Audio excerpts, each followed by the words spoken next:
আমরা বলি রাজনৈতিক পরিবার, পার্টি নয়, এটা পরিবার। আর এই পরিবার ভাবের মাধ্যমে ভারতীয় জনতা পার্টি বিশ্বের সবচেয়ে বড় পার্টি হয়েছে। সদস্যতার দিক দিয়ে এগিয়ে চলেছি, সংগঠনের দিক দিয়ে বুথ স্তর পর্যন্ত সমস্ত রাজ্যে জেলায় আমরা পৌঁছেছি, এবং ক্ষমতায় প্রতিনিধিত্বের দিক থেকে পঞ্চায়েত থেকে পার্লামেন্ট সদস্য সারা দেশ তার বিশ্বের সর্বোচ্চ আমাদের কাছে। আমাদের সর্বোচ্চ নেতা বিশ্বের মধ্যে সবচেয়ে জনপ্রিয়তম নেতা। এই যেটা সম্ভব হয়েছে, এটা ভারতীয় জনতা পার্টির যে সংগঠন কৌশল, তার যে আদর্শ, তার যে পরম্পরা, তার উপরে বিশ্বাস করে আমাদের কোটি কোটি কার্যকর্তা কাজ করছেন, তার জন্য সম্ভব হয়েছে। আজ ভারতের প্রত্যেকটি নাগরিক বিশ্বাস করে ভারতের ভবিষ্যৎ ভারতীয় জনতা পার্টির হাতে আছে।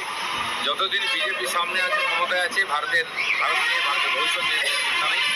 এবং নরেন্দ্র মোদী ভারতীয় জনতা পার্টির যে কর্মপদ্ধতি, তার মাধ্যমে যে ব্যক্তি নির্মাণের কাজ হয়, তার প্রকৃষ্ট নিদর্শন আর সম্মানীয় প্রধানমন্ত্রী নরেন্দ্র মোদী। তার আগে অটল বিহারী বাজপেয়ী আমাদের প্রধানমন্ত্রী হয়েছেন। তারা বিশ্ববরেণ্য, তাদের ব্যক্তিত্ব, তাদের ত্যাগ, তপস্যা, তাদের কর্মদক্ষতা নিয়ে কোনো প্রশ্ন নাই। আমাদের প্রেরণা শ্যামাপ্রসাদ মুখার্জি, যিনি ভারত কেশরী, এই বাংলার সন্তান, আর 1951 সালে এই পার্টির প্রতিষ্ঠা করেন, নিজেও সভাপতি থাকাকালীন এমপি হয়েছিলেন। পরবর্তীকালে আমাদের আদর্শের যিনি প্রতিভূ ছিলেন দীনদয়াল উপাধ্যায়, আরএসএসের প্রচারক ছিলেন, সর্বত্যাগী।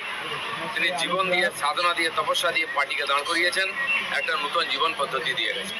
তার উপরে বেশ করে আজকে কোটি কোটি কার্যকর্তা কাজ করছেন, পার্টিকে সশক্ত করার সঙ্গে সঙ্গে দেশকে সশক্ত করছেন।